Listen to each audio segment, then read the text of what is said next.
Hey friend, today's video is a personal one, but also practical and quite possibly life-changing. I'm sharing my experience with BRCA gene testing, breast cancer screening, my first mammogram, and what I've learned about breast cancer risk, breast density, and how to advocate for yourself. Because here's the truth. No one is coming to prioritize your body for you. We have to do that ourselves. And I hope that this video makes you feel a little more equipped to do just that and a whole lot less alone. And hey, while you're here with me and my sty, if you see it, no you don't. No you don't.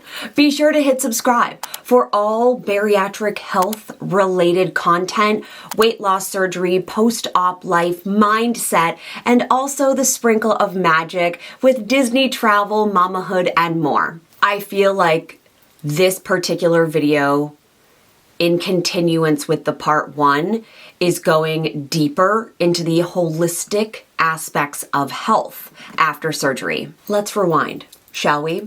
Earlier this year, I decided to undergo genetic testing specifically for the BRCA gene mutation. I did this to understand my risk.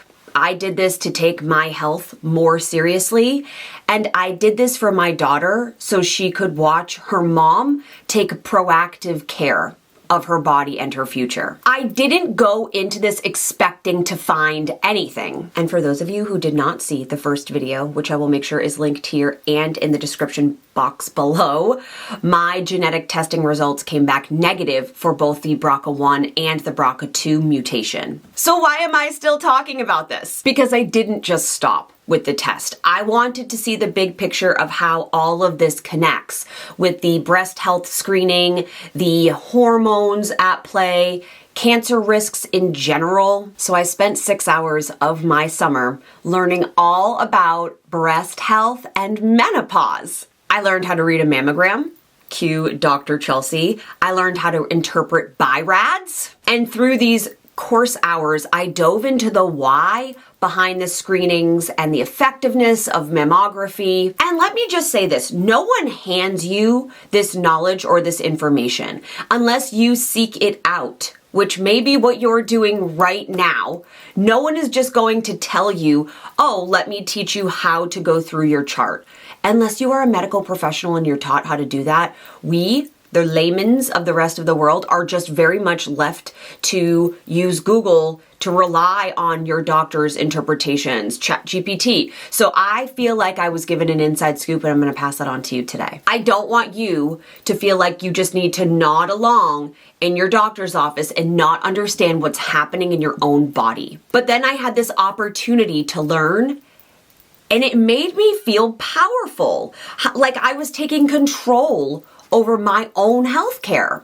And let me tell you, I was so much calmer after getting my mammogram results, though they weren't what I was hoping for. Stay tuned, because I had this knowledge, because I knew how to read this information. So with that context, I booked my first mammogram. This is 40. I do not have a BRCA mutation, but I knew it was time. Just trying to get my first mammogram, and because it's a weekend, the registration desk is closed. So then they sent me to the emergency room, and then they told me I was in the wrong building. So we're just exploring the hospital grounds. I did it. I'm a grown-up now. First mammogram done. Wasn't painful, was uncomfortable. I didn't really know what to expect. I feel like this is a weird, rite of passage for being 40, or perhaps, if you have dense breast tissue. We'll talk more about that. And all I knew was that it would be, squishy. And it was squishy. But it's 3 images per breast, unless you have implants, in which case it's 8, and they move the implant out of the way, because yes, I did ask.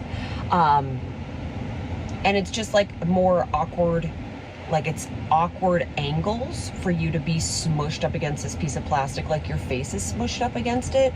I didn't know that part. And you're standing. I'm really glad I wore instead of a dress, because I would have been naked on the bottom, a sweater, and pants. And no one in the medical field told me not to wear lotions, potions, or deodorant, but one of my clients did. So, hot tip, don't wear deodorant or lotion, but now that means that like it is the middle of summer and it's toasty out. So I took a walk this morning with Callie. Wasn't the world's greatest scent, but I can fix that. So yeah, we did it. Woo! New annual appointments. Wow, yeah, boobies. Hi. I thought I would open my mammogram results with you live. So I just got an email that said you have a new result in my chart. It's been 3 or maybe 4 days since I had my first mammogram. Let's see if I can log in. You have a new test result available. Okay. So I'm scrolling down to the overall assessment category where my BI-RADS is 0. Which means it's incomplete and they need additional imaging evaluation done.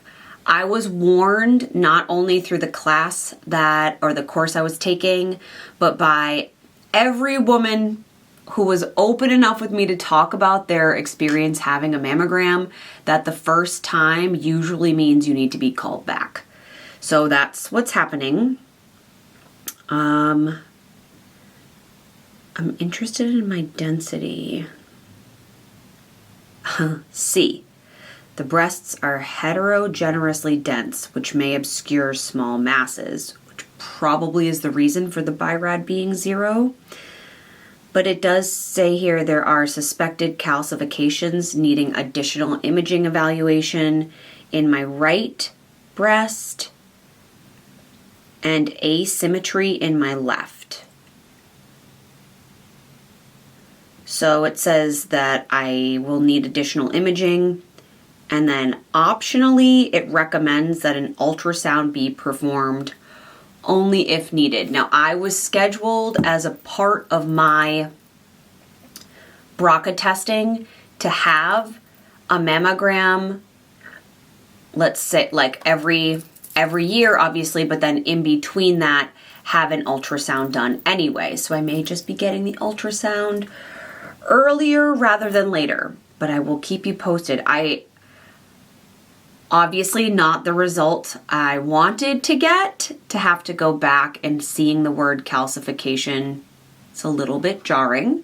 However, knowing how to read this from a non-medical background is such a relief.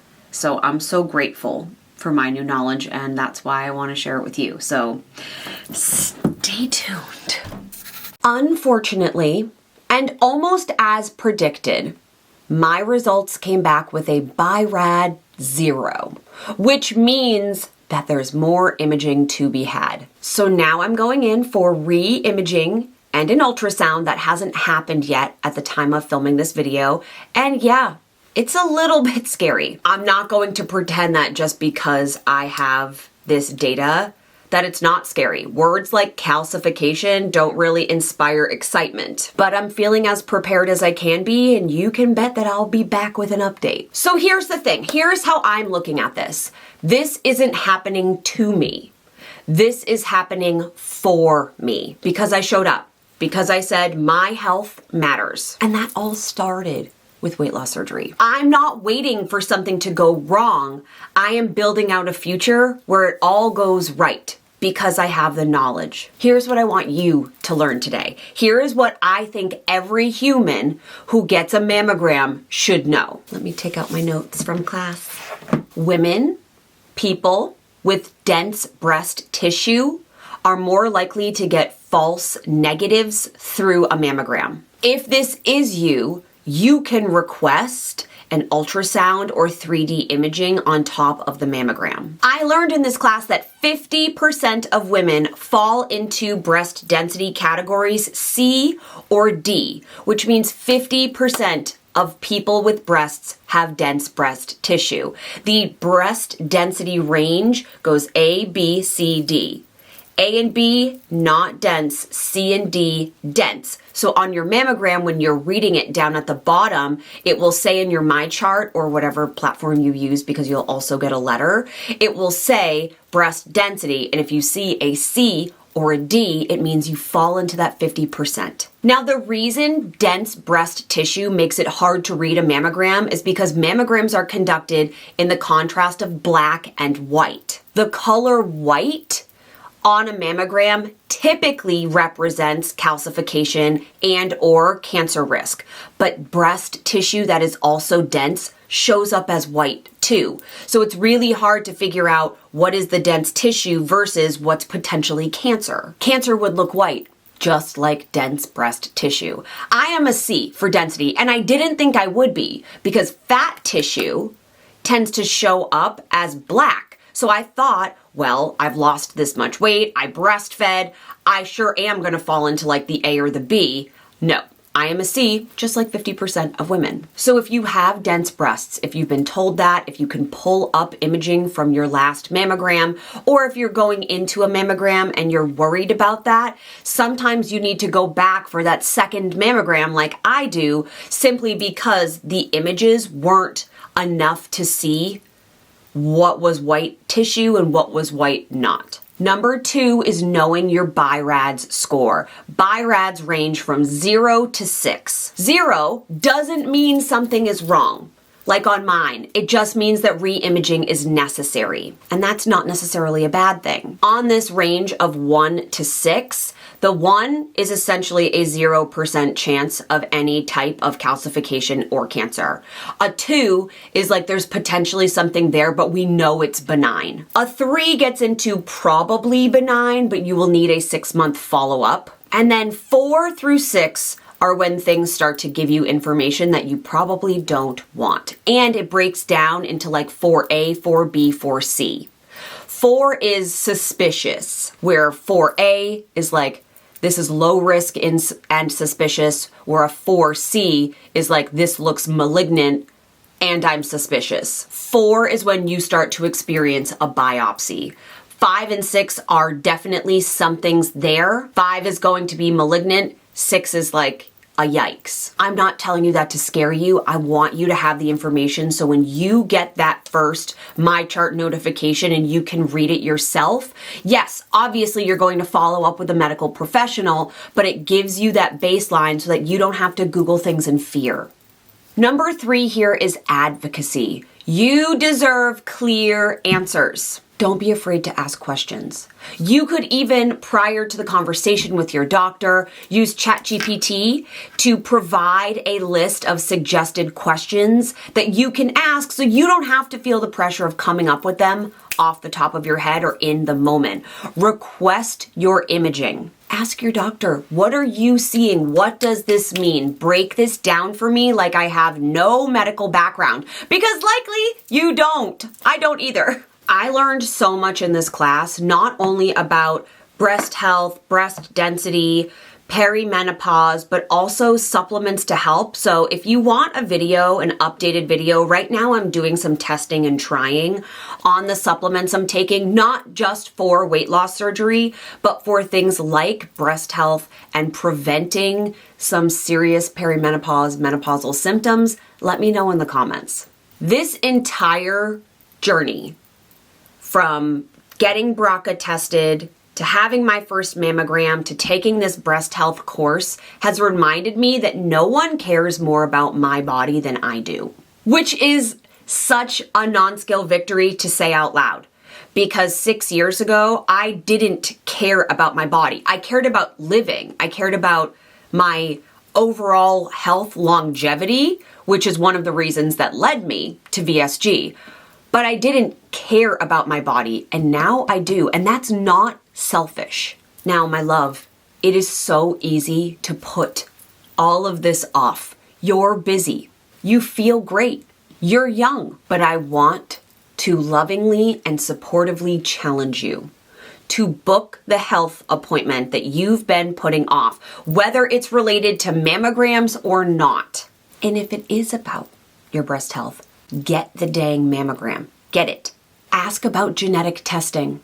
Learn your numbers. Oh, I wanted to share mine with you. So according to my BRCA genetic test, I have 3 different risk models that my doctor shared with me, and I wanted to share them with you too. So according to the National Cancer Institute model, my 5-year risk of breast cancer is 0.8%.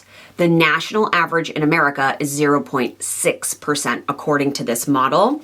And for lifetime, my average is 14.8%, where the national average is 12.4%. The Tyrer-Cuzick model puts me at a 22.3% lifetime risk of developing breast cancer.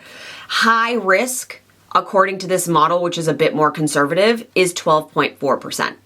And it ups the 0.8 to 1% over 5 years. And lastly, the MyRisk model puts me at the 23.7% lifetime risk. Again, the average being 12.4. So despite these being 3 separate models, you can see that I am still over, and in some cases double, the national average for breast cancer risk. And that gives me the opportunity to have mammograms once a year, but also ultrasounds. I'm just having the ultrasound earlier than anticipated. You are worth the peace of mind. You are worth the follow-up. The crystal clear takeaway is that taking your health into your own hands isn't selfish, it is life-saving. And this is the same reason that I coach women who are post-op weight loss surgery. Post-op, we're sent out into the world without a roadmap, without GPS. We know exactly what it is that we are supposed to consume in terms of protein and hydration. We know we're supposed to move our bodies, but we have no mindset tools, no emotional support. You are allowed to ask for more. You are allowed to want community, to want coaching, to want to better yourself in every possible way. And that is exactly what my coronation coaching group was built for. If you are post-op and you're ready to reclaim your life from the inside out, I want to invite you to add yourself to the coronation waitlist. Right now, coaching isn't open just yet, but it opens this month. And if you're on the waitlist, you'll be the first to know. This is your space. It's your support. It's your next step. If this video made you feel seen or sparked something in you, I would love for you to comment and share this with a friend who needs to hear it. These conversations matter, and they're not happening enough right now, and they can save lives. Don't you worry, I'll be updating you as my appointments follow. I have one scheduled for next week, and I promise to always keep sharing what I learn, what I come to understand, and the realizations that follow with all of these different health journeys and avenues. We all deserve to feel informed and empowered and able to take our health into our own hands. Thank you for letting me share this with you, and don't wait for a diagnosis before you start caring. Start now. I love you. I wish you the happiest and healthiest of days. I will be back same time, same place next week.